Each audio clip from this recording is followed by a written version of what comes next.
வணக்கம் நண்பர்களே. இன்று நாம் உங்களுக்கு சொல்லப் போகும் கதை ஆஞ்சநேயருக்கும் சனி பகவானுக்கும் இடையில் நடந்த ஒரு அதிசயமான சம்பவம். சனி பகவான் நவகிரகங்களில் மிக சக்தி வாய்ந்தவர். யாரையும் பரிசோதிக்க தயங்க மாட்டார். ஆனால் சிலரை மட்டும் சோதிக்க மாட்டார். ஆஞ்சநேயரின் பக்தர்களை. ஏன்?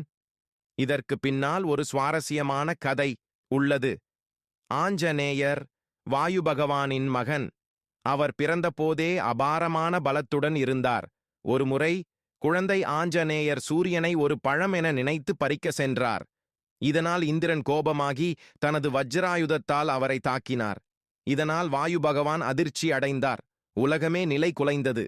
இதை சமாளிக்க சூரிய பகவான்தான் அனுமனுக்கு குருவாகி அனைத்து கல்விகளையும் கற்றுக் கொடுத்தார். ஆஞ்சநேயர் கல்வி முடிந்ததும் குரு தட்சணையாக ஏதாவது செய்ய வேண்டும் என்று கேட்டார். ஆனால் சூரிய பகவான், எனக்கு எதுவும் வேண்டாம், ஆனால் என் மகன் சனி பகவானின் கர்வத்தை அழிக்க வேண்டும் என்று கூறினார். அனுமன் நேராக சனி பகவானிடம் சென்று, நீ தந்தையிடம் மன்னிப்பு கேள் என்று கேட்டார். ஆனால் கர்வம் நிறைந்த சனி பகவான் ஆஞ்சநேயரை அலட்சியமாக பார்த்தார்.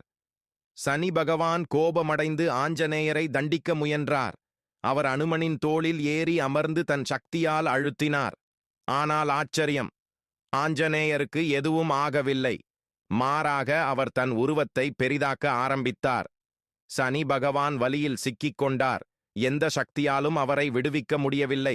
கடைசியில் வலியை சகிக்க முடியாமல் அவர் ஆஞ்சநேயரை மன்னிக்கச் சொன்னார். சனி பகவான் இறுதியாக தனது கர்வத்தை கைவிட்டு ஆஞ்சநேயரை வணங்கினார். நான் இனிமேல் உன்னை வழிபடுபவர்களை என் பார்வை பாதிக்காது என்று வரம் வழங்கினார். ஆஞ்சநேயரை மனமாற வழிபடும் பக்தர்கள் சனி பகவானின் சோதனைகளை எளிதாக கடந்து விடலாம். இந்த கதையை விரும்பினால் உங்கள் கருத்துக்களை மறக்காமல் பகிருங்கள். மறக்காமல்